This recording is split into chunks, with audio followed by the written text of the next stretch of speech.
El Riverside Grill olía a limón y a pan recién horneado. La luz amarilla colgaba baja sobre las mesas y todo parecía preparado para que algo sucediera. No una comida cualquiera, sino un espectáculo esperado por 4 voces que reían en una esquina mientras afinaban sus teléfonos. Las copas tintineaban, el mantel blanco brillaba bajo la lámpara, y las miradas conspiradoras buscaban la salida más divertida para un día de oficina que, en su cálculo, iba a ser memorable por la humillación ajena. Antes de que la historia comenzara para los dos que llegarían a sentarse en la mesa más iluminada, una voz en voz baja repasó el plan como si fuera un guión aprobado, una invitación fingida, una cámara oculta para grabar las reacciones, comentarios mordaces en un chat privado y la promesa de que habría risas en la oficina durante semanas. Derek movía los dedos sobre la pantalla, Greg asentía sin mirar. Tim, que siempre prefería no ser el más cruel, sonreía con la incomodidad de quien sigue la corriente para evitar quedar fuera. Ninguno ponderó, en esos segundos de ruido y clink de cubiertos, el posible peso de lo que estaban a punto de hacer. Esa noche, el Riverside Grill bullía con conversaciones, y en un extremo del salón, una persona llegó con la puntualidad de quien había planeado su propio tiempo alrededor de la vida de otra. Megan Smith caminó entre las mesas con la libertad de quien estaba acostumbrada a hacerse ver y hacerse comprender sin pedir permiso. Llevaba una chaqueta azul que recogía la luz de la lámpara, su bolso colgaba relajado del hombro y sus manos, finas y firmes, dibujaban pequeñas frases en el aire mientras su rostro miraba y evaluaba con la calma de quien ha aprendido a leer el mundo por otras señales. No era ostentosa, no buscaba compasión. Había en su manera de moverse la confianza de una persona que había encontrado su lugar en un mundo que a veces hablaba demasiado alto para sus oídos. Hunter Lawson llegó con la responsabilidad contenida en la forma en que ajustó su abrigo al entrar. Tenía los hombros de alguien que había aprendido a llevar 2 vidas al mismo tiempo, la de adulto y la de padre. En su mirada llevaba un recuerdo que no había dejado de morar allí desde la muerte de su esposa, un hueco que se intentaba llenar de rutinas, de trabajos, de noches impropias de soledad.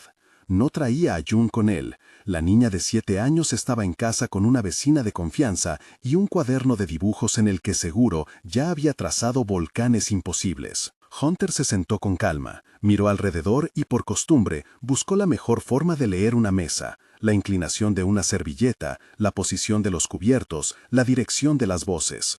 Cuando vio a Megan acercarse, le ofreció la sonrisa que no siempre encontraba fácil, y en esa sonrisa había gentileza, no paternalismo, reconocimiento, no lástima.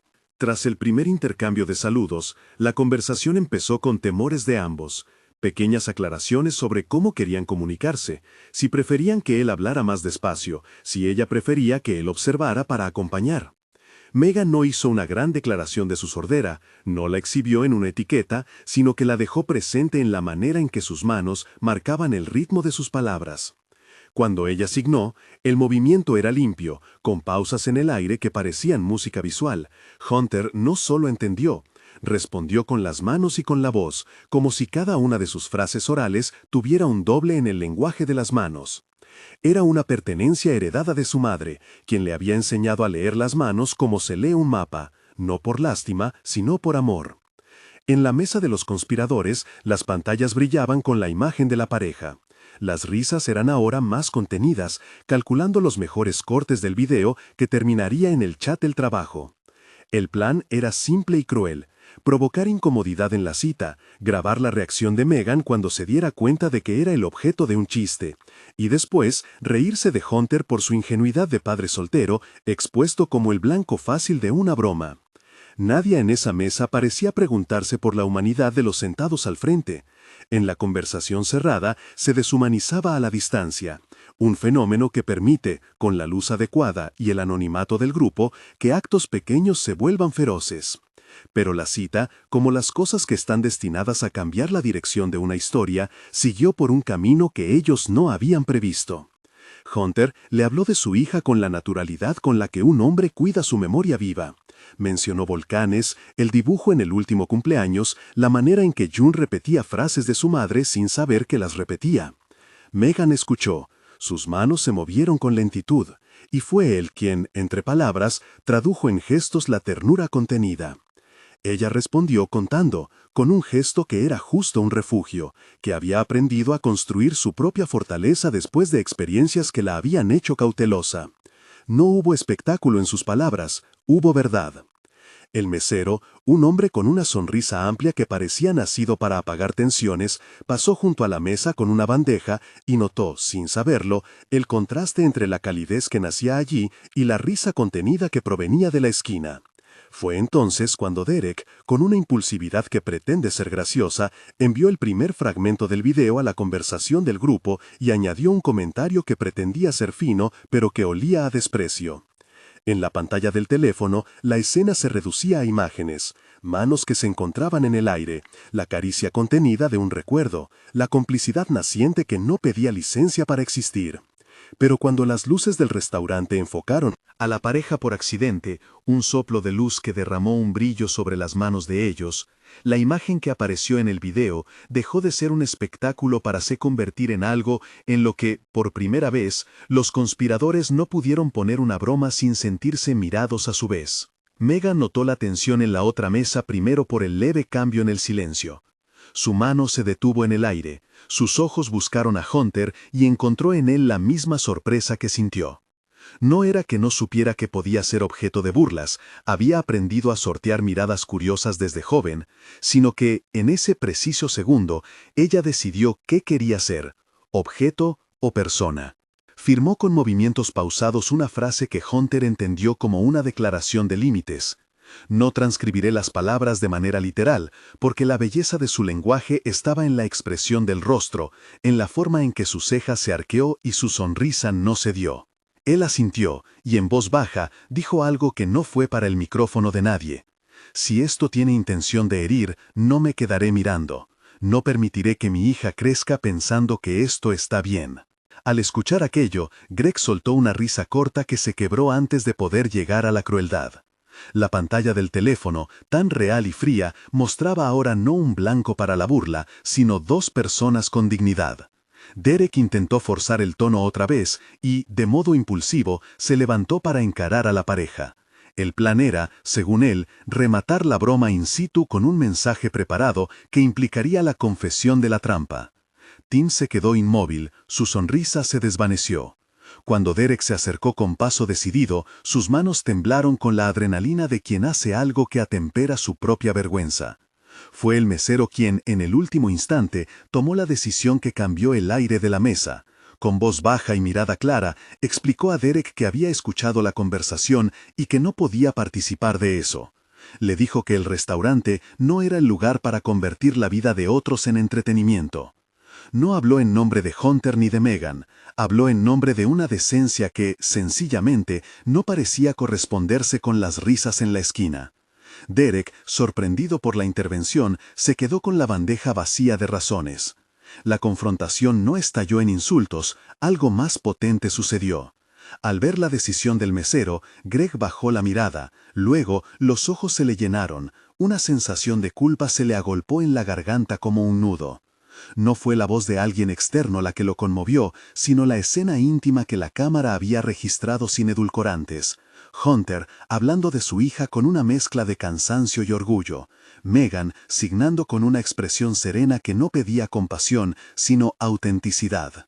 Las manos de Hunter, que se apoyaban sobre la mesa, eran tan expresivas como las de Megan. La luz que las bañaba parecía convertir esa comunicación en algo sagrado, y por primera vez, los cuatro conspiradores vieron en su propia pantalla no el efecto cómico que esperaban, sino dos personas que les revelaban su humanidad. Las lágrimas empezaron en silencio, primero en los ojos de Greg, que no pudo contener ese peso, luego en Derek, cuyo orgullo se deshacía en arrepentimiento, y en Tim, que siempre había preferido la aceptación a la confrontación. La presión social le explotó en el pecho. No era una risa transformada en llanto por el disgusto de quedar al descubierto. Era el reconocimiento de que habían querido herir a gente real con historias que no les pertenecían. La cosa que planeaban como una broma ligera terminó desmoronándolos desde dentro. Algunos comensales miraron, con curiosidad y cierta compasión. El teléfono de Derek, aún mostrando la transmisión, quedó suspendido entre las manos como una evidencia de que lo planeado había fallado por el lado que más importaba, su propia dignidad. dignidad. En la mesa, Hunter sintió el cambio. No le interesó el teléfono ni el motivo del llanto en la esquina. Lo único que prevalecía era la presencia de Megan frente a él, sus manos trazando silencios que hablaban más que cualquier comentario sarcástico. Ella sonrió, una sonrisa franca que no buscaba exponer sino invitar. Si quieres irte, signó con calma, te acompañaré hasta la puerta. Hunter negó con la cabeza. No fue un gesto de coraje ostentoso, fue la determinación de alguien que entendía que, a veces, la gentileza requiere ponerse firme. Cuando se levantó para ir a la mesa de los conspiradores, no hizo grandes gestos ni palabras grandilocuentes. Fue a hablarles con la tranquilidad de quien expone una verdad sencilla, que lastimar deliberadamente no era broma, que la vida contenía más que un chiste, y que el respeto a la persona debía estar por encima de cualquier impulso por destacar. No gritó, explicó, calmo, firme, que había una hija de 7 años que escucharía historias sobre cómo su padre se defendió de algo mezquino, o por el contrario, que lo dejó pasar. Habló de su esposa muerta con la textura de recuerdo y sin adornos, y cuando mencionó a June, la voz le tembló un instante, como si la ausencia se insinuara entre las palabras. Lo que siguió no fue una escena de humillación pública, ni un ridículo grotesco. Fue una cadena de pequeñas disculpas, torpes y sinceras. Derek, con la cara roja y los ojos brillosos, comenzó a decir nombres sin terminar frases. Greg se disculpó por lo que había permitido. Tim, con la voz quebrada, confesó que había seguido la corriente por miedo a quedarse fuera. Las lágrimas eran de vergüenza y también de alivio. De alguna manera, se rendían ante la evidencia de su equivocación. No fue el llanto de la venganza, sino el llanto de quien reconoce que actuó mal y no sabe cómo reparar del todo.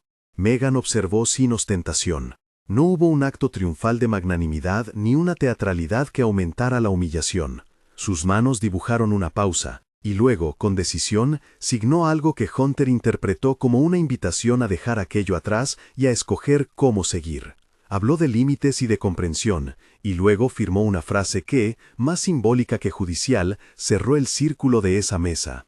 No vine a hacer espectáculo, vine a cenar. Fue una declaración que, más que exigir justicia inmediata, reclamó respeto. Cuando la sensación de ruptura se fue transformando en algo más reparador, el gerente del restaurante, informado por el mesero, se acercó con seriedad profesional. Tomó nota, habló con Derek, Greg y Tim en voz baja y les dijo que sería prudente que tomaran un tiempo fuera del trabajo para pensar en lo ocurrido. No dictó sentencias ni buscó escarnio. Ordenó un tiempo y una reflexión, y propuso, con un temple que parecía nacido del deseo de que la lección fuera constructiva, una disculpa formal al día siguiente en la oficina y una revisión del comportamiento en equipo. Aquello fue un comienzo administrativo que prometía consecuencias tangibles, no un castigo público, sino una invitación a reparar. Mientras los conspiradores se iban, todavía temblorosos y con los ojos rojos, Hunter regresó a su mesa. No buscó aplauso ni mirada alguno, solo la calidez de quien volvía a un acto de confianza.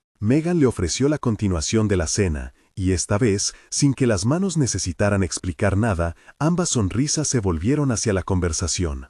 Hablaron de la rutina, de los libros que habían leído, de los lugares a los que no volverían por prudencia, de aquello que cuidaban en silencio. La comida supo distinto. El pan y el vino se mezclaron con palabras que tejían la posibilidad de algo nuevo. En la noche, cuando Hunter volvió a su casa, y en su hombro dormía el recuerdo de una familia que había sido y de la que aún era custodia, pensó en June y en la historia que le contaría. Pensó en decirle que la bondad existe, pero que también hay que enseñarla, como se enseña a amarrar las agujetas, con paciencia, con ejemplo, con firmeza. Allí, en su cocina, bajo la luz cálida que siempre hacía que la casa oliese a cacao y a mantequilla, Hunter repasó mentalmente la conversación que tendría con su hija al día siguiente. Cómo contarle que había conocido a alguien que le habló con manos y voz, y cómo explicarle que a veces las personas se equivocan, pero pueden aprender. La mujer en la otra punta de la ciudad, Megan, volvió a su departamento con la sensación de haber sido vista de formas que no siempre se le habían ofrecido.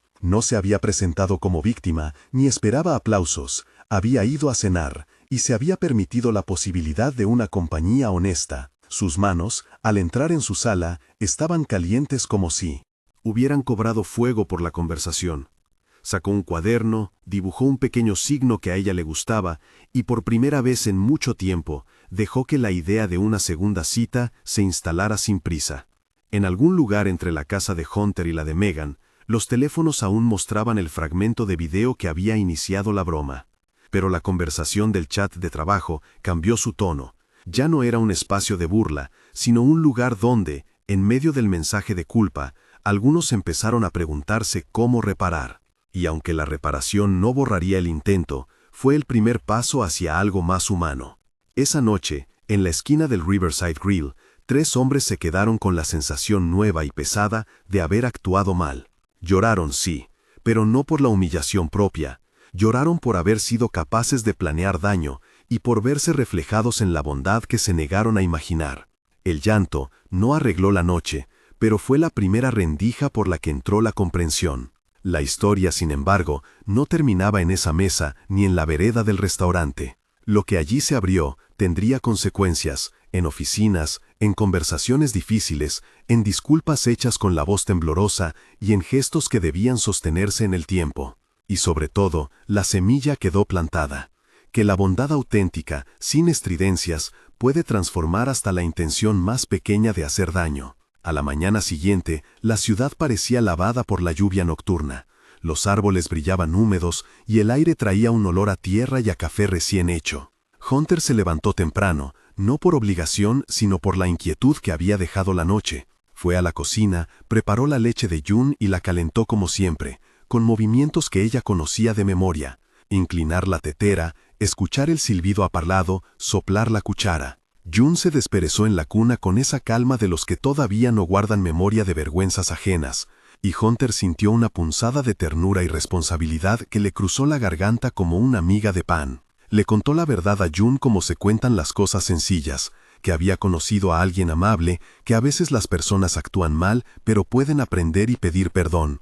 June, ajena al matiz adulto de la lección, soltó una risita cuando Hunter inventó una voz grave para los hombres arrepentidos. La risa fue como luz. Antes de despertarla para llevarla al jardín infantil, Hunter repitió en voz baja lo que pensaba decir en la oficina, que no quería espectáculo, que la reparación debía ser real y sostenida, que la vergüenza no debía volver a convertirse en mercancía. Esa frase, no vine a ser espectáculo, vine a cenar, permanecía con él como un faro. Megan repasó el cuaderno donde había dibujado el signo la noche anterior. Lo miró en la mesa de luz, entre la lámpara y una taza vacía. Abrió su teléfono con cuidado. No buscaba el fragmento viral, sino mensajes con los que pudiera medir la temperatura del mundo. Llegaron varios, algunos solidarios, otros curiosos, unos cuantos que le invitaban a convertir el episodio en algo más público. Pero lo que más valoró fue el mensaje del gerente. La disculpa formal al día siguiente, la reunión en la oficina para revisar el comportamiento. No pedía venganza, pedía consecuencias que no fueran espectáculo para nadie. En el Riverside Grill, la mañana transcurrió con una calma tensa. El gerente había preparado una sala pequeña en la que cabían el jefe de operaciones, 2 representantes de recursos humanos, el lenguaje de la oficina iba a ponerse formal por obligación, y la mesa que pocas horas antes había servido pan y vino. Hunter y Megan entraron casi al mismo tiempo, como si el restaurante los impulsara a reunirse a otra vez en ese lugar que por la noche había sido escenario de restitución. Los 3 hombres llegaron con las manos frías y la mirada baja, uniformes ajustados a la culpa.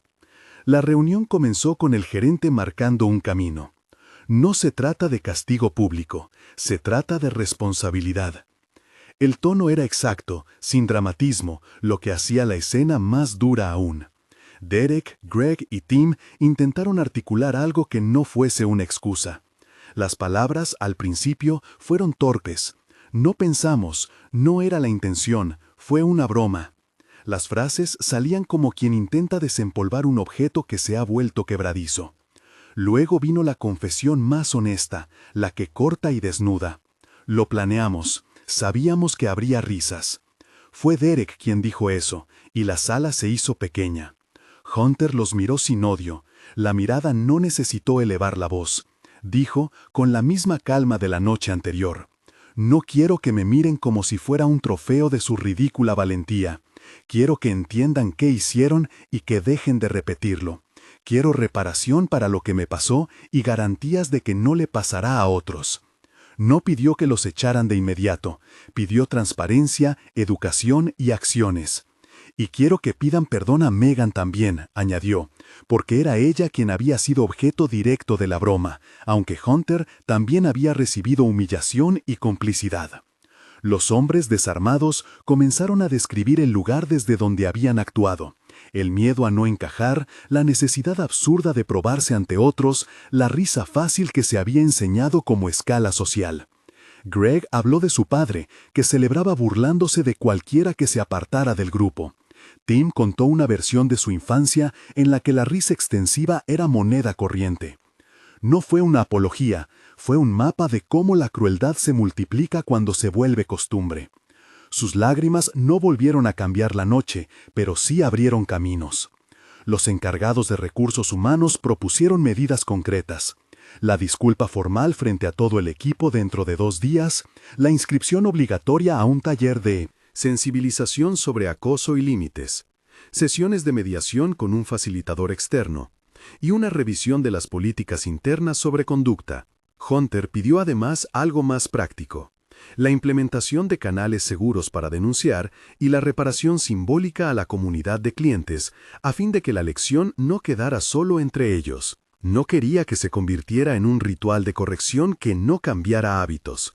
Quería, según sus palabras, que esto deje de parecer una anécdota y pase a ser una escuela. La petición encendió puntos de resistencia.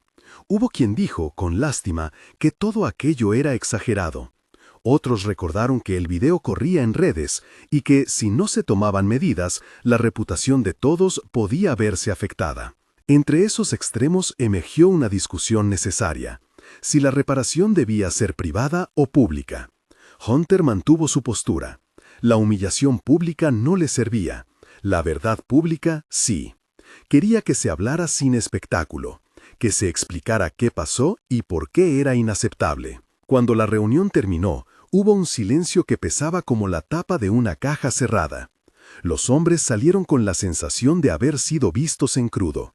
Salieron más pequeños, pero con la gravedad que suele acompañar a quienes por fin aceptan la lección. El gerente los observó irse, y con la franqueza que lo había guiado, dijo a Hunter y Megan: «Esto no será suficiente si no se mantiene en el tiempo.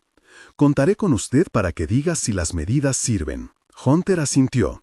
Sabía que aceptar una invitación así implicaba exponerse a hablar otra vez en público, pero prefirió esa posibilidad a la repetición silenciosa del daño. En la calle, Megan y Hunter caminaron juntos un trecho.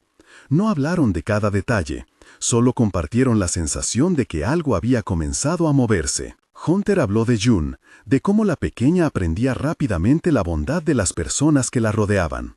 Megan contó, en voz queda, que por primera vez en mucho tiempo se sentía capaz de tener un gesto de confianza sin que el pasado la jalara hacia atrás. Sus manos se rozaron, y aquel contacto fue el compás de la nueva sintonía que podían construir.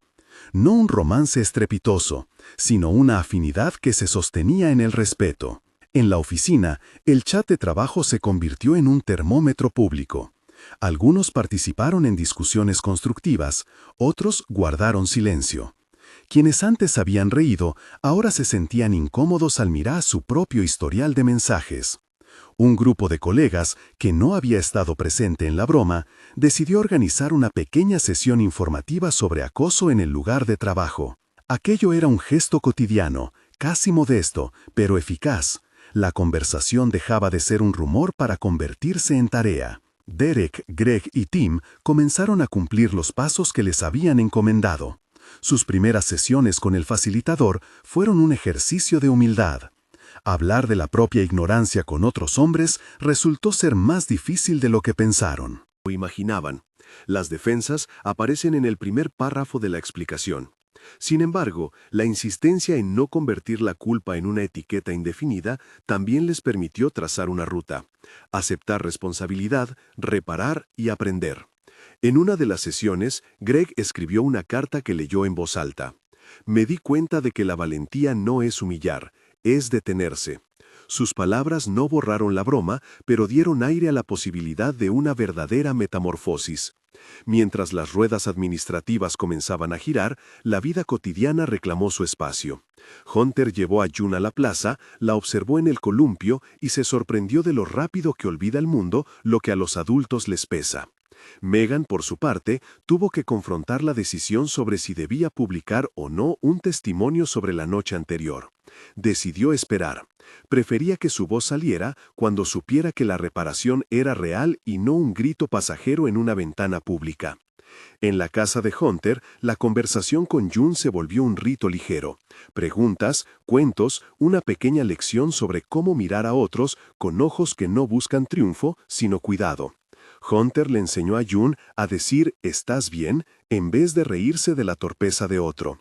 Era una enseñanza sencilla, quizá mínima ante la vastedad del mundo, pero profunda en su intención.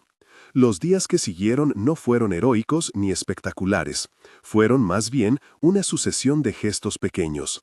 El gerente cumplió su promesa, organizó la disculpa formal y un taller.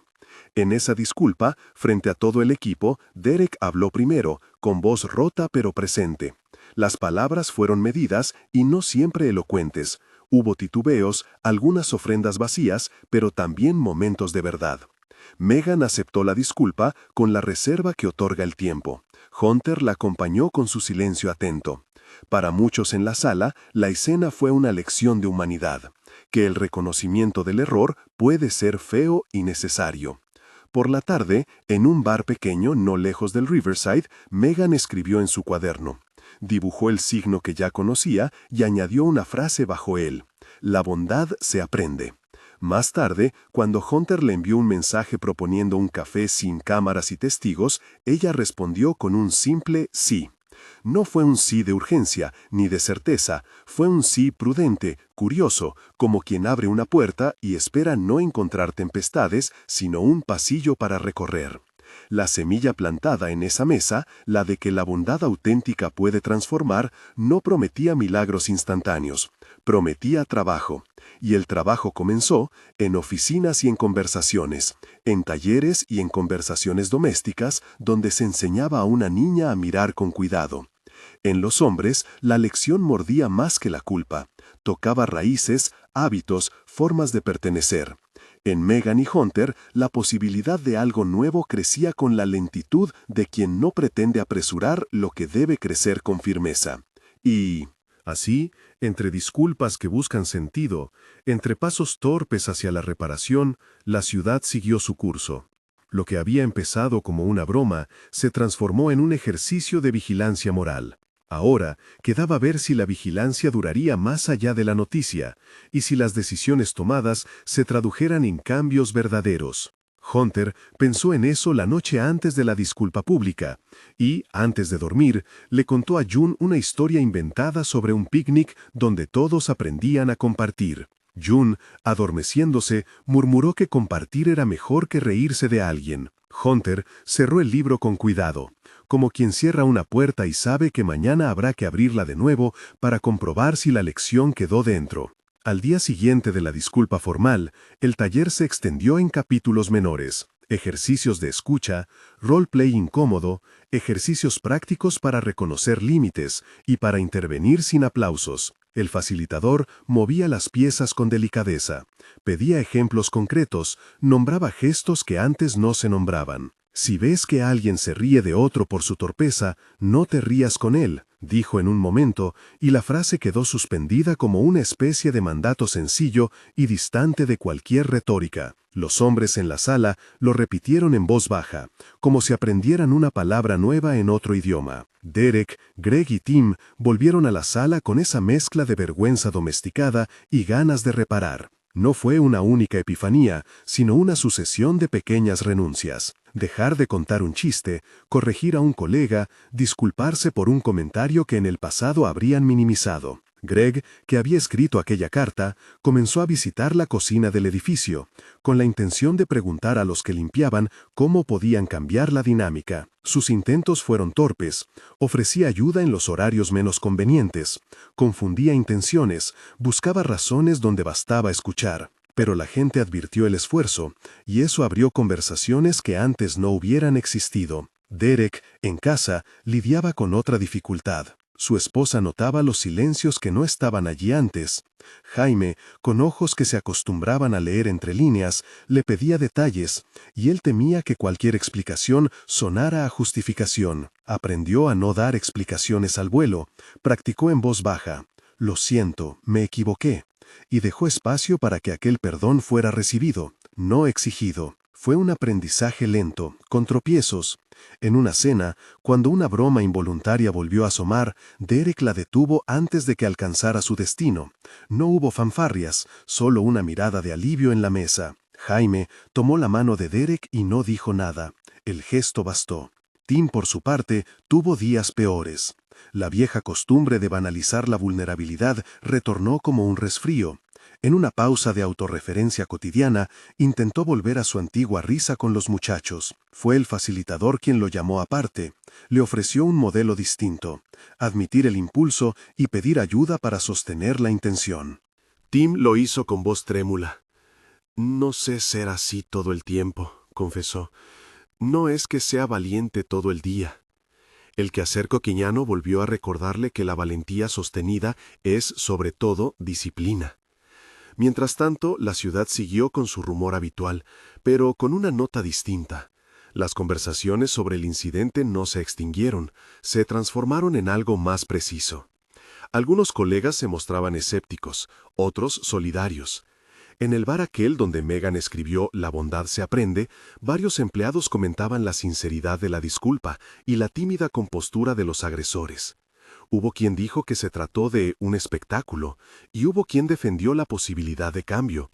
«Que haya vergüenza es el primer paso», dijo una mujer que trabajaba en otro piso.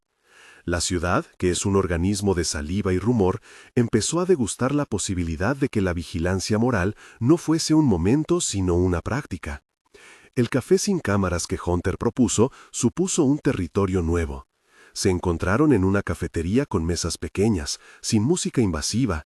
El lugar olía a pan recién hecho y a café fuerte. June, por cuestiones de rutina, había quedado con la abuela, así que la cita fue de adultos. Dos miradas que se habían vuelto más cautelosas y, sin embargo, curiosas.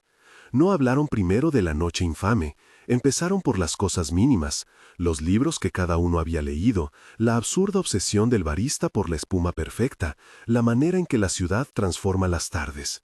Y fue así, en esa sucesión de tópicos sencillos, que la conversación se fue acercando a lo que importaba. Megan contó cómo la noche anterior había sentido una especie de agotamiento que no se parecía al cansancio físico. Era el cansancio de quien ha tenido que reforzar una muralla demasiado tiempo. Habló de la decisión de esperar a publicar su testimonio, de cómo prefería que lo que dijera no fuera el soliloquio de una víctima, sino una voz que reclamara cambios concretos. Hunter escuchó sin interrumpir. Cuando ella terminó, dijo: «No puedo prometer que todo será perfecto, pero quiero estar ahí cuando decidas dar ese paso». No fue una promesa grandilocuente, sino la ofrecida por quien sabe que la presencia puede ser la forma más exacta de apoyo. Hablaron también de límites. Megan confesó el movimiento automático que tenía, el retroceso hacia la desconfianza cuando un hombre se acercaba con demasiada familiaridad. Hunter aceptó la verdad sin hacer preguntas inútiles. «Lo que tú sientes es real», dijo, y guardó silencio para no añadir consejos inútiles. Megan sonrió con esa mezcla de alivio y cautela que había aprendido a cultivar. Al salir del café, caminaron un tramo juntos. La tarde iba cayendo y las farolas apenas comenzaban a encenderse. Megan dejó que Hunter sostuviera su bolso en un cruce de semáforo como prueba de normalidad. No hubo abrazo, no hubo gestos acrobáticos de romanticismo, hubo una comunión tenue de afecto y prudencia. Era un acuerdo tácito. Avanzar despacio, medir el peso de cada paso. En la oficina, el gerente, cansado, consciente de que había hecho lo que pudo, impulsó una serie de medidas prácticas. Nuevos protocolos para responder a denuncias, módulos de formación obligatoria, canales de escucha para quienes se sintieran dañados. No todos los cambios resultaron populares. Algunos consideraron que eran gestos de imagen, otros que eran indispensables. La tensión entre imagen y sustancia se manifestó en pasillos, reuniones y mensajes privados. El gerente, que sabía más de economía que de almas, pidió ayuda externa y prometió transparencia en la implementación. No quiero que esto quede en una nota de prensa, dijo en una reunión. Quiero que cambie cómo trabajamos juntos. No era una frase mesiánica, sino un plan con etapas, responsabilidades y plazos. La facilitadora, por su parte, propuso una idea que parecía pequeña pero eficaz, un código de cuidado, redactado de forma colaborativa, no impuesto desde arriba. Invitaron a personas de distintos niveles a participar, incluidos aquellos que habían sido testigos mudos. Megan aceptó formar parte de la redacción con la condición de que no fuera una pantalla decorativa. Su presencia allí fue simbólica, un recordatorio de que la voz de una sola persona puede, a veces, empujar a una organización entera a mirar su reflejo. El impulso no fue unívoco. Llegaron cartas anónimas de reproche. Algunos reclamaban que la disculpa fuera más clara, otros que la empresa había hecho demasiado ruido. Hubo quien propuso despedir a los involucrados como solución rápida. Hubo quien sugirió reducir los talleres por ser costosos. La tensión entre reparación y pragmática económica asomó su cabeza como algo tangible. El gerente eligió un camino intermedio, sanciones proporcionales y medidas educativas, combinado con un plan de seguimiento. No todos quedaron satisfechos, pero la estructura fue suficiente para que la conversación dejara de orbitar sueltas y comenzara a tener coordenadas. En casa de Hunter, las lecciones con June continuaron como un pequeño ritual. Ella inventaba preguntas y él respondía con juegos que escondían enseñanzas morales. Si alguien se cae en el patio, ¿qué haces?, preguntaba él, y June contestaba con la certeza de una niña que quiere hacerlo bien. Le ayudo y le pregunto si está bien. Hunter la felicitaba y, en esa lógica, aprendía él también. La simple pedagogía de lo cotidiano le mostraba que la bondad solo requiere repeticiones.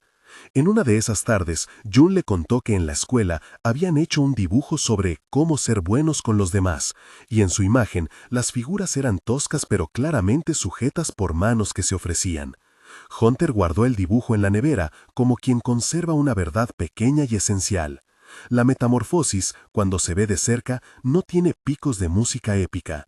Tiene, en cambio, un repertorio de microdecisiones: arreglar una palabra, rectificar una mirada, pedir perdón sin excusas. Algunos en la oficina siguieron con sus reservas, otros comenzaron a intervenir cuando una conversación tomaba rumbos equivocados. Hubo un episodio que sirvió de prueba en una reunión, un comentario jocoso sobre la torpeza de una compañera. El viejo chiste que había encendido todo resurgió en la boca de alguien que no había estado en las sesiones. Antes, esa frase hubiera provocado risas. Esta vez, un colega lo interrumpió. No es gracioso. Mejor cambiemos de tema. El silencio posterior fue denso pero limpio. El que interrumpió no era un héroe. Era alguien que había aprendido que la resistencia pasiva no sirve. La reunión siguió y la broma no volvió. Por la noche, Megan escribió de nuevo. No era la escritura de la rabia ni la del linchamiento público. Era una nota a futuro, un compendio de lo aprendido. La bondad se aprende, añadió debajo del signo que ya conocía. Esta vez, la frase venía con un añadido, y se enseña con hechos, no con palabras. El lápiz marcó las palabras con una calma nueva, como quien decide plantar un árbol sabiendo que no verá su sombra pronto. La ciudad no había arreglado nada de raíz, seguía siendo la misma urdimbre de intereses y descuidos. Pero, en su pliegue más íntimo, en la mesa de un bar, en la taza de un café, en un dibujo infantil pegado con imán, algo había cambiado la dirección de la conversación. No era suficiente, tampoco era insignificante. Era, más bien, la prueba de que las pequeñas prácticas pueden, con el tiempo, convertir un accidente en aprendizaje. Al cierre del mes, la empresa compartió un informe breve con su equipo: medidas tomadas, número de participantes en los talleres, rutas de acompañamiento para quienes quisieran denunciar o simplemente hablar. Megan leyó ese documento con ojos críticos. Aún faltaban acciones concretas, pensó, pero reconoció la diferencia entre ese papel y la indiferencia que había reinado semanas atrás. Decidió que su voz estaría allí, no para señalar desde la tribuna, sino para exigir cuidadosa persistencia. Esa noche, antes de dormir, Hunter le envió un mensaje a Megan. Hoy, June dibujó un sol con 13 rayos. Me preguntó si cada rayo era una buena acción. Le dije que sí. Gracias por enseñarme a buscar rayos. Megan respondió con un emoji pequeño y la palabra gracias. No era un final ni una promesa, era un intercambio cálido que cabía en la intimidad de dos personas que aprendían a andar sin prisa. Mientras tanto, en la sala donde los hombres hacían terapia, el facilitador pidió un ejercicio final para el mes. Cada uno debía nominar una cosa concreta que modificaría en su trato con los demás. Greg dijo que dejaría de usar apodos que humillaban. Derek prometió corregir a su grupo cuando los chistes pasaran la raya. Tim reconoció que pediría ayuda cuando sintiera la tentación de minimizar la culpa. Las promesas fueron simples, humanas, concretas. Nadie se juró una santidad imposible. Se prometieron tareas pequeñas, mensurables, que pudieran sostenerse en el tiempo. La ciudad siguió su curso con esa mezcla de ruido y episodios de atención. Algunos días fueron fáciles, otros arduos. Pero en la cotidianidad de los gestos, en la interrupción a una broma, en la mano que se ofrecía, en el dibujo pegado en la nevera, se iba tejiendo una nueva práctica. No era el final de nada grandioso, era el comienzo de la paciencia para sostener lo frágil. Y eso, a su manera, bastaba para que algunos empezaran a mirar el mañana con menos desconfianza y con la incómoda tranquilidad de quien sabe que la bondad se sostiene con tiempo y trabajo. En la madrugada siguiente a la entrega del informe, Megan se levantó antes de que el apartamento volviera a llenarse del ruido doméstico. El documento había quedado abierto sobre la mesa, como un mapa que aún pedía ser trazado con cuidado. No quería discursos rápidos ni gestos teatrales, quería procedimientos claros, una secuencia de pasos que hiciera más difícil volver atrás. Llamó a Rosa, la responsable de recursos humanos, que en las últimas semanas había mostrado voluntad de moverse, y le propuso algo concreto: crear una política de intervención obligatoria en reuniones, instrucciones claras para mediación y una ruta anónima gestionada fuera del área que había manejado hasta entonces las quejas. Rosa escuchó sin interrumpir. Cuando colgó, dejó a Megan con una mezcla de fatiga y alivio. Había aprendido que las instituciones cambian con la acumulación de pequeñas decisiones técnicas, formularios, plazos, responsables, y no solo con discursos morales. Por eso, esa misma mañana, redactó una lista de propuestas que llevaría al comité. Sabía que algunos en la cúpula iban a verlo como una incomodidad, pero también sabía que la incomodidad era parte del trabajo de sostener lo frágil. En el piso de abajo, Hunter encontró en la cocina una taza con restos de cacao y el imán que sujetaba el dibujo de June. Sonrió sin sorpresa. El sol de 13 rayos seguía ahí, como si cada rayo fuera un recordatorio silencioso. June entró con zapatillas aún entumecidas y le mostró otra hoja. Esta vez había dibujado una pequeña fila de casas y una mujer que ofrecía una taza a otra. «Es para la señora del tercer piso», explicó June, con esa lógica que no pregunta por razones ni expectativas, solo actúa por la emoción de ver a alguien menos solo. Hunter pensó en las conversaciones de la oficina y en los talleres, pensó sobre todo en la facilidad con la que la bondad se transforma en hábito cuando se repite. El primer gran momento público llegó sin ceremonia. Era la reunión anual del equipo, la hora de presentar resultados y celebrar objetivos. Había pan dulce y una mesa con frutas. Había también la presencia inevitable de quienes no habían asistido a los talleres, de los que tomaban como humor lo que a otros les hacía daño. En un tramo de la sesión, alguien, un hombre con voz acostumbrada a ser la que rompe el hielo, soltó una broma sobre una chica del equipo que había cambiado de departamento hacía poco. La carcajada fue automática en varias mesas. El aire se tensó por un segundo. No fue Megan quien habló, fue Greg. Se puso en pie con la naturalidad de quien no busca aplausos. Dijo, sin levantar la voz tanto como para que todos lo escucharan: «Eso no está bien, no es gracioso». No pidió permiso ni hizo juicio moral elegante. Señaló la acción y la invitó a parar. Hubo un silencio que no era hostil. Era el silencio de la sala que se daba cuenta de que el guión había cambiado. El hombre que había hecho la broma tuvo la oportunidad de retractarse, de decir que había exagerado. En vez de eso, vaciló y miró alrededor, y por primera vez supo que su comentario no recibiría el aval tácito de la mayoría. El día siguió. La broma no resurgió. La directora, sin dramatismos y con una autoridad discreta, anunció que se instituyeron canales, que se harían sesiones de seguimiento y que las instancias de mediación tendrían plazos y responsabilidades concretas. No era la victoria total. Era un paso administrativo, un andamio alrededor de la práctica que empezaba a sostenerse. Algunas voces se quejaron por lo que llamaron exceso de corrección, otras aplaudieron en voz baja. En los pasillos, varios se acercaron a agradecer a quien había interrumpido la broma. Greg, al volver a su escritorio, recibió un mensaje corto: «Lo hiciste bien». No buscó gloria.